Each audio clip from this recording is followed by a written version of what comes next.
All right. Hey, guys. Today we're going to be reading from the bottom of page 105 where we left off last time to page 120. And we might end up having to break that down into a couple of parts. Let me double check that. Yeah, 105 to 120. So we'll see how far we get. All right. A knock at the door. At night, there is a knock on the door. It's my Uncle Hyman.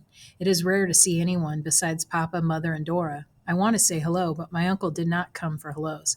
His daughter Mina has been taken by soldiers, and he needs Papa's help.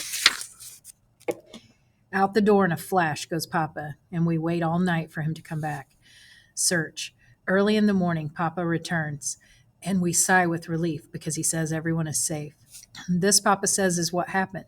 The soldiers blocked off the streets surrounding our relative's neighborhood and searched every building. They pulled Mina right out of Aunt Rose's arms and took her away. So Mina's father, Hyman, came to our apartment because, and Papa says this briskly, as if it is not a big thing. Many people who like Papa and respect him owe him favors. That's why Uncle Hyman thinks he can help.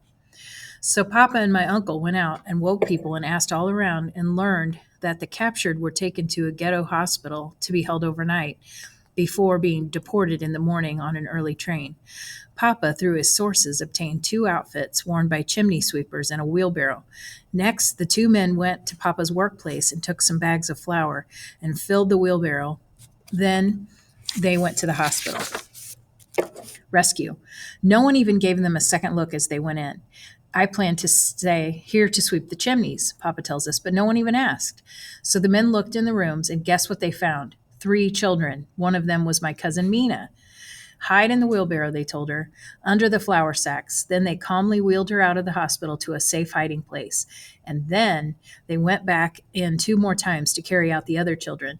Now all 3 children are back home with their families asleep, says Papa, and you should be too. Back to bed, Dora, Sivia, good night. It is morning, I point out. Go to sleep, says Mother, and I do. Liquidation. Papa and Mother are at work, but Dora has the day off. She is very quiet, so I ask her, what is the matter? They are emptying out the ghetto, she responds. The Nazis, they are packing everybody they can find onto trains and sending them away. Trainloads and trainloads and trainloads of people. Until there is nobody left, even Rumkowski, the leader of the Jews. He got married not long ago, and people complained that he got special treatment.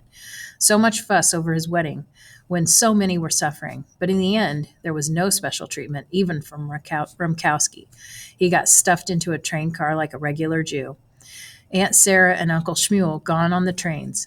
Aunt Rose and Uncle Hyman and, yes, Mina on the trains. Malka, Edith, Esther, and Sura gone too. It is only a matter of time, Dora says, before it is our turn.